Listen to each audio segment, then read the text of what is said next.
Hello, this is Dave again. This is my third video in my series of videos chronicling my current weight loss uh, regime. That's bad. Regime is something that a government that takes over a country and kills a bunch of people. Regimen is the right word. Plan, routine. My weight loss thing. This is my third video chronicling my weight loss. If you haven't seen my previous videos, in short, I weighed 403 pounds as of November 1st, 2021. As of today, which is December 2nd, I weigh 372. I've lost 30 pounds in 30 days. My first video described how I got there. My second video described how I feel during this process so far. And this third video is going to be describing why I am doing this, why I am undergoing rotating 60-hour fasts and what I'm trying to accomplish. Obviously, if I'm 403 pounds, I'm morbidly obese and I need to lose weight, and that's not rocket science, right? You can imagine why I would want to lose weight, but there's a little bit more to it than that. I am 51 years old. I'll be turning 52 in January. I have been somewhat overweight most of my adult life, but not morbidly obese. I was normal size up until I turned about 19, 20, 21 years old, and then I started to develop a bit of a gut. It was not a huge problem. I was just slightly paunchy. Nothing that you would consider to be remarkable in any way. I got married in my early 20s and I lost some weight before I got married. After I got married, as is fairly common, I think with a lot of people, I did pack on some weight. And then for about, I would say my ideal body weight is probably around 200 pounds. I'm 5'10", 5'11". So I certainly would be comfortable being 200 pounds, if not a shade higher. I'm not looking to be, who's the most popular ripped guy? I'm not looking to be The Rock. I don't need to be Mr. Muscular or whatever. I just wanted to be healthy. But I probably was maybe like between 40 to 60 pounds overweight most of my 30s and into my 40s. No, not actually into my 40s. In my late 20s and early 30s, I was around 40 to 60 pounds overweight. At one point, I underwent an extremely intensive dieting and exercise routine, and I did lose all the weight. I got down to like 210, 220, but I was in good shape. I was really muscular. I was working out every day and running a lot and eating, being really careful with what I was doing. I did caloric restriction. This is in like 1997, 1998. Obviously, there was nothing out there at that time about fasting or a lot of exercise stuff and weight loss stuff that we know nowadays. We didn't know then. If you went on the internet, basically, you could learn about Star Trek and porn, and that was pretty much it. It wasn't the resource that it is now. So I didn't have the information at my fingertips then, so I thought the way to lose weight was, I went to my doctor and he gave me the whole eat 6 small meals a day, which is, we all know now, is the worst advice you could possibly give. Not that my doctor would admit that. So yeah, I ate 6 small meals a day. I ate a lot of carbs, which at the time I thought was fine. I was eating like bagels and potatoes and stuff. I would eat like 1 baked potato as one of my 6 meals and stuff. But I was working out like a maniac. Like I was jogging an hour in the morning and an hour at night. And what I was eating, I was being careful. Like I was eating a lot of skinless chicken and turkey and stuff like that, and a lot of steamed vegetables. So I lost the 60 pounds or the 40 pounds pretty easily. That was fine. Years went by. I gained back a little bit of the weight. Then I got cancer. I was diagnosed with initially I was diagnosed with lung cancer.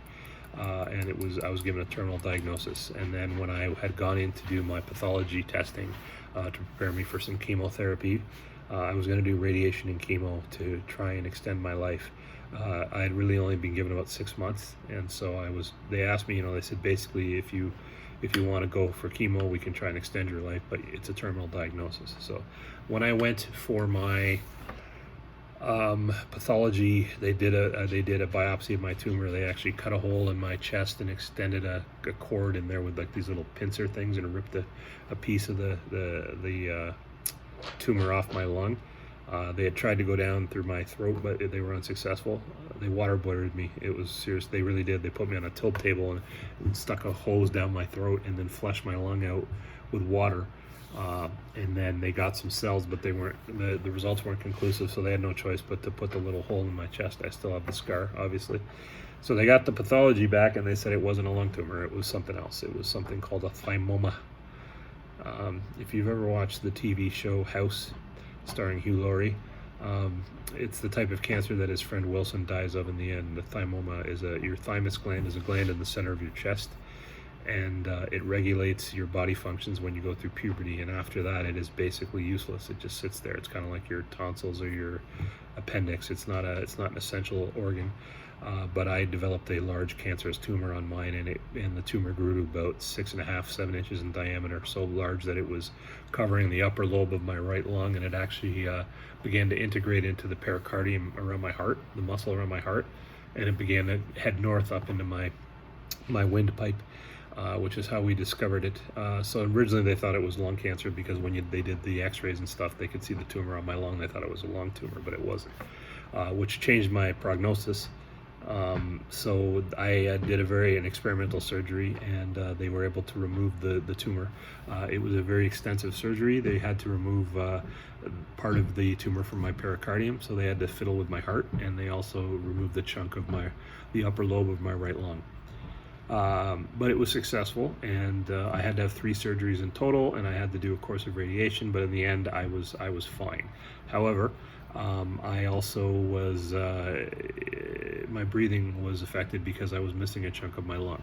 So they put me on a steroid called prednisone to help me breathe, and I lost a lot of weight while I was sick, not surprisingly. Like I went back down to 200, but it was not a healthy 200 pounds. My skin tone was a horrible fishy white / yellowy tint. And anyways, so what happened was I started to gain the weight back naturally as I recovered from the cancer.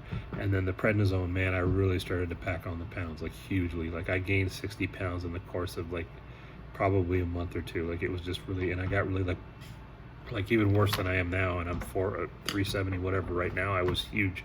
My face was all bloated and stuff. This was exacerbated the fact that while I was in the process of fighting this cancer, my wife and I divorced. My wife found the whole process of my being sick very stressful to deal with, so she decided to divorce me at that point.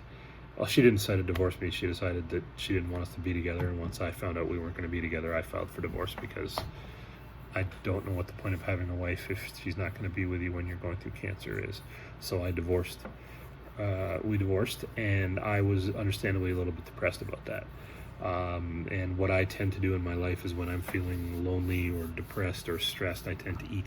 So I was living with my parents because I was still getting cancer treatment at that point, and I began eating excessive amounts of junk food, and I began to pack on the pounds. So from the point after I recovered from my cancer up until present day, my weight has steadily climbed. I remember specifically when I went over 300 pounds thinking, oh man, I really need to do something about this.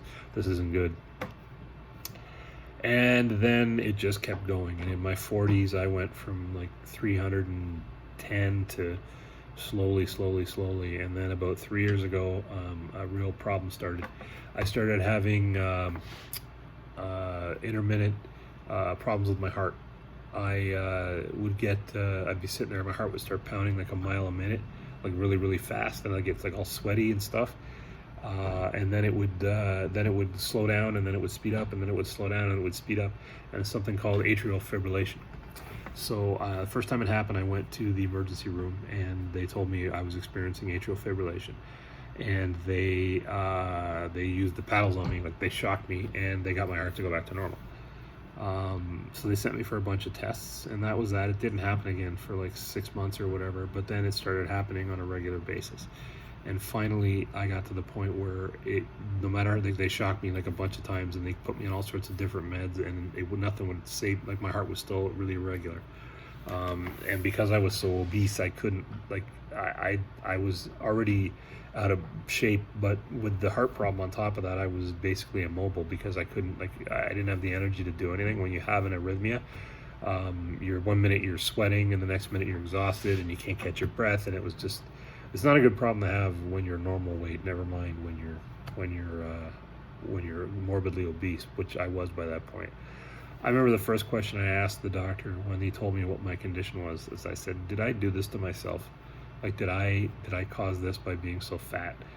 And he said, you're not helping yourself any. Let me tell you that. You're not helping yourself any by being so overweight. But no, you didn't. The reason that you have this condition is because your heart sustained damage when you had your cancer surgery. Your left atrium sustained damage during the like, that's just part of the deal when they removed the tumor and from the pericardium, and they said the good news is it's fixable with surgery. We need to do something called a ablation. An ablation is where they basically insert a catheter into your heart. They find the damaged part of your atrium, and then they do one of two things. They either freeze it or they cut it out. They cauterize it. Either way, once that section of your atrium is being repaired, your heart will go back to beating as normal. Luckily for me, they were finally able to find a medication which stabilized my heart rate, because I'd be dead by now if they hadn't. I would have had a stroke. Because your heart can't constantly go through that stress. And they finally found a medication that stabilized my heart rate. They shocked me again to get it back in a normal rhythm, and then that was that. So they scheduled the ablation procedure, and we were ready to go.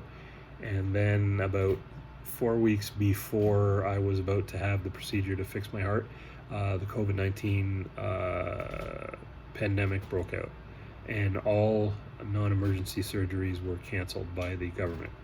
Now, I don't want to get into the whole, was my heart thing considered an emergency or not. I don't want to relitigate that.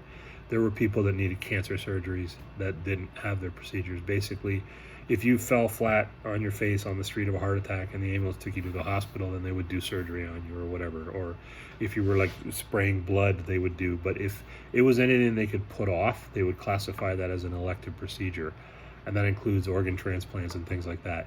So for quite a long time, they were not doing, I live in Toronto, Ontario, Canada, and they were not doing elective procedures for quite a few months during the pandemic because of the strain it was placing on the healthcare system, the overflow and whatnot. So the upshot is that I found myself sitting at home and needing the surgery and not being able to get it. And because I was pretty much immobile due to my medical condition, I was off work on disability, waiting for the surgery. My employer does not want me to come back until I've had the surgery because they'd be legally liable if they forced me to work and I had a stroke or a heart attack. But unfortunately, I could not exercise while I was waiting for this heart operation. So I basically was sitting on my butt. And that is when I read the Obesity Code by Dr. Jason Fung. And I tried intermittent fasting, and I lost a fair bit of weight, and my cardiac surgeon was very happy because he said he really does not want to do the operation on me while I weigh over 300 pounds. And he's gone so far as to say that if you can't get yourself under 300 pounds, I'm not sure I'm going to do this surgery, because statistically your odds of making it off the operating table are pretty slim. So I took that into consideration, and I tried fasting, but I just couldn't do it. So I went back for a checkup, and they still hadn't reactivated the waiting list. But he said, "Listen, when the waiting list is good, I'm not going to prioritize you because you're too overweight, and there are people that need the surgery more than you do that are physically capable of having it." So he said, "What I'm going to do is I'm going to put you on the list for gastric bypass, and that way we'll get the weight off, and then we can do the heart surgery." And I said, "Okay, that's fine." But I felt kind of bad about it because I was still convinced I maybe could lose the weight on my own, and I didn't need to have a gastric bypass. Not to mention, it's just I've known people that have had gastric bypasses, and I've looked into the procedure at length, as you would if you're going to have one. And that's not something I want to get into. I really, it just seems to me to be, I don't know. I've known people that have had it, and then they've ended up gaining weight back even though they're not supposed to be able to. And it's just the whole thing. You can't live a normal life a lot of the time after you've had gastric bypass, and it's just, to me, it's not addressing the underlying issue why I got overweight to begin with. So having said all that, that's where we were. I was I was basically morbidly obese, over 400 pounds, waiting for heart surgery, trying unsuccessfully to lose weight so I could have a heart operation to save my life. And then this past Thanksgiving, I went to my parents' place for dinner, and they had asked me to do something for them. They have an old water softener. You pour salt into it, and it makes the water in the house soft. And my parents are both in their 80s, so I did. I picked up the bag and dumped it in there for them, and I felt something in my back, like it felt like somebody stabbed me in the back with a sword, like right through my back, and I collapsed. That's how badly it hurt. My parents didn't know, they weren't in the room at the time, and I certainly didn't want them to feel guilty for asking me to lift a bag of salt. So I basically forced myself to stand up, and I kind of waddled over to the sofa. Then I sat down, and I knew every time I moved there was something really wrong. So I spent the rest of the evening, watching TV, and when it got time to go home at the end of the night, I stood up and I started walking towards the stairs, and my dad's like, "What's wrong with you? You look like terrible." And I was like, "Yeah, I can't. I hurt my back somehow. I don't know how." And it took me like literally like 10 minutes to pull myself up the stairs. And then when I got to the top of the stairs to put my shoes on, I couldn't bend over to put my shoes on. Now, when you weigh 400 pounds, bending over to put your shoes on is not a lot of fun anyways, but I couldn't do it. I literally couldn't do it. I had to carry my shoes out to the car and drive home with my socks on. And I got home, and I literally crawled in the apartment, and I got on the floor, and I told my roommate, "I don't know what I'm going to do. I feel like I have a sword sticking in my back." So she's like, "Well, you need to call an ambulance." And I didn't want to because I'm 400 pounds and I was embarrassed. I didn't want them to come and say, "Oh, look, the big fat guy fell down," kind of thing. So I thought, no, I'm okay. You go to bed. So she went to bed. And I remember lying there on the floor. I couldn't move, and I felt this pain in my back. And I had to go to the bathroom eventually. I had to pee, and I couldn't stand up. I could not get up. I tried like so many times to get up, and I didn't have the strength to stand up. So I crawled on my hands and knees from the room where I sleep out into the kitchen, and I literally took me like a long time to pull myself to my feet. And I staggered over to the bathroom, and then I couldn't sit down on the bathroom on the toilet. It just, the couple days of this were just a nightmare. And so finally it wasn't getting any better. So I did go to the hospital. I went to the emergency room, and they looked at me. They did x-rays and stuff, and they told me that I had a compressed sciatic nerve in my back. Sciatica is what they call it. But they said basically on the left side of your back there, you've got a compressed nerve, and it's not good. It's the only way it's going to go away is in time, and that could take 4 to 6 weeks, whatever. So I got home, and they put me on morphine and anti-inflammatory pills, naproxen, like prescription strength naproxen, though, not like Aleve or anything like that, or Advil or whatever. It was heavy duty stuff. So the pain lessened, but I was basically immobile. I was stuck sitting on the sofa. So I've got a heart condition. I have compressed sciatic nerve, and I can't move. And let me tell you about some of the other side effects of being 400 pounds. Like I mentioned, I could not bend over, so I could not put my shoes on. I could not tie my shoes. I could not do anything like that. I cannot wear pants that you zip up or button up because I'm too big. I had to wear track pants all the time. I have to, still. I could not cut my toenails because I could not reach them. I was so fat that I had a hard time reaching parts of my body. I could not touch my back. I had a hard time when I was using the toilet, even taking care of myself, because I was so damn fat I couldn't reach. I was having trouble breathing.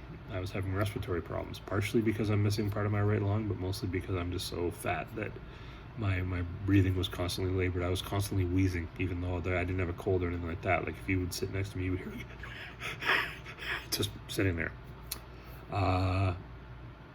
When I walked, I did not walk normally. I waddled like back and forth. I'm sure you've seen huge overweight people do that. The kind of piece de resistance is that I cannot sleep without the aid of a CPAP machine. I have to wear a mask and an air supply when I sleep, otherwise I will stop breathing and die. But at this point, my breathing was so labored from my obesity that I had to keep the CPAP machine on when I was awake so I could breathe properly when I was awake sitting up. So I was basically at the point where I knew that it was only a matter of days. Like, I lost everything. Like, basically I was stuck in sitting on the sofa. I couldn't move. I have dogs and I could not walk them because I could not get around the block, partially because of my back, but mostly because of my weight. I could not, getting to and from the bathroom was a struggle, and I basically was shut in at that point. I stopped going out to even get groceries or anything. I started ordering them in delivery service because I could not maneuver around. So I started thinking about the obesity code book again, and I thought about the only time I had success trying to lose weight was by fasting in the past, but I'd given it up because I was not getting the results that I wanted. And I thought, well, I went from 385 to 327, and then I hit a plateau. But I thought, as much as that upset me, I'd still much rather be 327 than I am right now at 403. So, and you know what? I'm not going to lie to you either. I think probably I weighed quite a bit more than 403. 403 was what I weighed the last time I weighed myself, and I said, I'm not doing that again. I'm not weighing myself again. So if I had to bet, I would probably guess that I lost more than 30 pounds last month, because I think probably I was well above 403, but that's when I was the last time I weighed myself. So I got to thinking, and I thought, well, listen, if fasting every other day wasn't working for me, what if I fasted 2 days in a row and then ate the third day? Maybe I would this is how my brain was working. I was like, well, if I lost, X number of pounds doing that, then I doubled the length of my fast and I doubled the amount of weight lost, which is not how it works, but whatever. So I decided to do it. I just basically announced to my roommate, I'm like, starting December 1st or November 1st, I'm not eating for 2 days. And that's how it started. So of course I did what all people do, and I Googled it. I Googled, stacked or rotating 60-hour fasts or whatever, and that opened up a whole new bunch of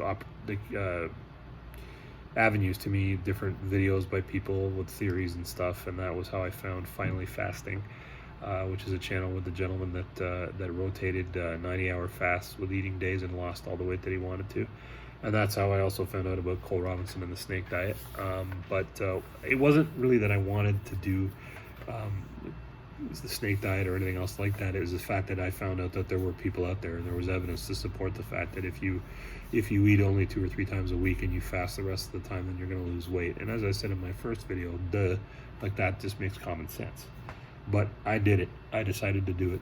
And honestly, the results were pretty much almost instantaneous. I would say the first week I was just miserable because I was withdrawing. I ate a lot of crap. Like, my diet was terrible. Like, I was a big fan of ice cream. I still am.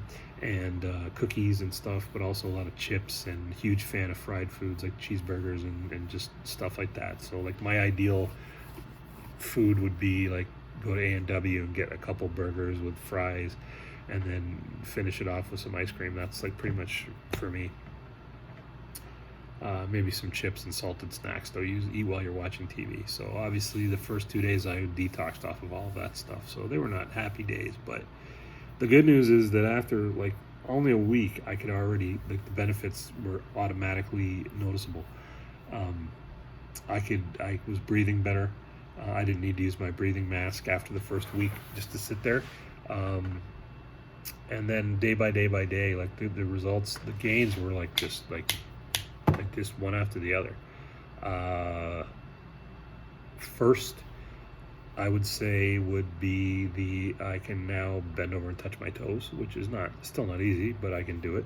I have no problem getting dressed and undressed. I can reach every part of myself that I need to reach. And cardiovascularly, the improvements have been huge. I was at the point where I could barely walk around the block like 5 minutes with my dogs, and at this point now, 1 month later, I'm already taking my dog on 2 30-minute walks a day, so an hour of exercise a day, which is not a lot. I'm not running marathons, but considering a month ago I couldn't literally get in the backyard with the dog, it's the progress has been exceptional. So um, that's within a month, right? So that's why I'm motivated to keep going, because if I see that much progress within a month, how much am I going to see within 2 months? You know what I mean? How much am I going to see in 3? My goal at this point is obviously at some point down the road to get to the 200 pounds, 210 pounds, whatever. But my short-term goal is 300, because if I can get below 300, then there's no reason medically I can't have that surgery. And now that the pandemic has started to ease off a bit, my doctor has said I'm back on the list anyways. Like they're not waiting on me, but they'll bump me up the list higher if I'm under 300 pounds. They'll prioritize me. So, but the main thing is, I got to be honest with you, I just don't feel like crap as much, right? Like I just don't feel like dirt anymore. Like I don't feel like my health. I just feel better. You know what I mean? Like and the funny thing is, the weird thing is, I feel better on my fasting days than I do on the days that I eat. Like I get, indigestion and whatnot when I eat and stuff still, and that's still going to be for a while yet. But it's bizarre, man. Like I feel better emotionally, and I feel better physically on the days that I don't eat than I do on the days that I do. I'm happy to eat when my eating days come, but it's not like it's an interesting juxtaposition. I'm going to close with this. When I made the decision to start this process, the alternating the stacked 60-hour fasts, I was miserable. Like, food at one point in my life would bring me joy. Like, if I was home by myself and I had a big thing of Chinese food, or a burger and fries and a bag of chips and a huge soda and stuff and some ice cream in the freezer, and I sat down and watched something I liked on TV and stuff, I'd be happy. Like, that would be contentment for me. I'd be like, this is good. And then it got to the point now where it wasn't anymore. Like, I didn't enjoy it. I hated myself as I eat. Like, I was stuffing my face, and I'd just be full of misery and just unhappy and just felt like crap. And I realized, like, what I realized I'm sitting, I'm literally eating myself to death. I'm killing myself. And listen, let's not sugarcoat it. The damage I've done to myself could very well be reversible. I'm not so stupid to think that might not be the case, right? I mean, I can keel over from a stroke or a heart attack tonight, and that would be it. And if I do, a large part of the blame for that's going to have to be on me, because I ignored my health for so long, and I allowed food to dictate my mood, and I let food become my identity, and I was unable to face my own problems, and I was looking for comfort. And one of the things I've been learning over the last month is to find comfort, or to feel good about myself, without using food as a tool to do it. And I'm making real progress, right? I was at one point where I literally couldn't, like, I had psychologically conditioned myself that I had to eat in order to feel good. So in other words, if I wasn't eating, I felt like there was something missing. Like, I was miserable. If I don't have I can't sit down and watch a TV show and enjoy it if I don't have a bag of chips or popcorn or whatever. And I'm okay now. I'm getting better with that. There's been an improvement. I still enjoy it more when I'm eating, but I'm learning to enjoy stuff now. So we're making progress. And the fact that I made it the first month without cheating is encouraging to me, and the fact that I'm seeing results is encouraging to me. And all I can do is hope and pray that this continues. I've had a couple weak moments. When I ate, I will close with this. When I ate on today's Thursday, right? When I ate on Tuesday, I've actually been eating pretty healthy, but I made up a box of chicken wings, buffalo wings. I bought in the freezer at the grocery store, and I used to be able to inhale a box of those things like nobody's issue, right? So I made them up, and that was my last meal, because if you're trying to kind of stay in the keto zone, chicken wings are fine. Believe it or not, they're fatty, but they're okay.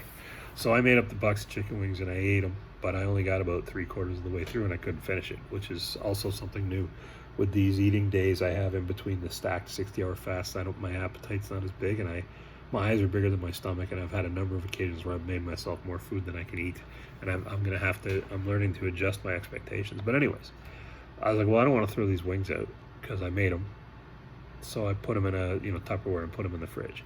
So they're still sitting there right now. I don't know if they'll be good tomorrow when I can eat or not. If they are, I'll eat them. If not, but the point is, they're sitting in there, and I'm home alone right now, and I'm hungry, but I have not eaten those wings. Whereas in the past, they would basically be calling to me in my sleep, "Come and eat me," and I haven't. So I don't know what I'm doing, but I'm doing something right. So that is the story of why I am doing this, and it's kind of personal, but especially be posting on YouTube. But what the heck? As I said in both my other videos, I'm not convinced anybody's ever going to see these things, so what's the harm? And if you do see them, you can choose to laugh at me for being a big 400-pound load, or you can take some inspiration from the fact that I'm learning slowly to beat this thing, and I am not anywhere close to being where I need to be, but I'm on the right path, and I'm planning on staying on it. Okay? So have a good night, and I'll probably record a new video in the next couple days.